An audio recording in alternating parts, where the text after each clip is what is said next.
Morning. This is Arnie Waters at Waters Capital in Boston.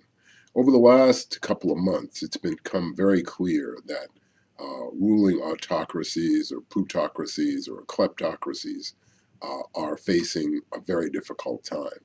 When we look at those countries like Egypt and Tunisia and Yemen and all the other places that we wouldn't care about if it weren't for oil, we see that very tiny percentages of the population control 95 to 99% of the wealth. The average person lives above the subsistence level just barely, and many people don't even make it to that level.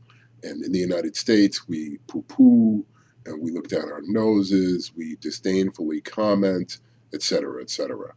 Um, a long study recently by the Princeton Nobel laureate Stiglitz, or might be Steiglitz, or whatever, has pointed out that in fact, over the last 40 years, the last 4 decades, the United States is worse than any of those countries. About 1% of people control about 99% of wealth.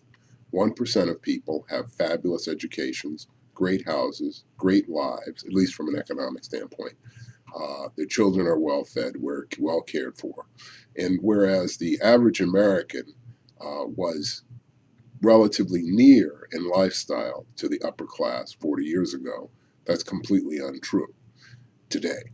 And so I wonder, as Stiglitz wonders, how long are people in the United States going to stand for a system that is more difficult to climb than any in the so-called Arab or developed worlds?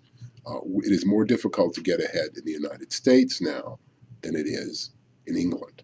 Now, that's a frightening thought. So, and with all due respect to our international correspondents, the fact of the matter is that the United States now has a greater concentration of wealth than at any time since the late 1800s. 1800s. And this does not augur well for our political or our economic future. At some point, people in the top 1% have got to look out at the other 99% and say, everybody in America really deserves a shot. So the question for today is this really the land of the free, or has it become something different?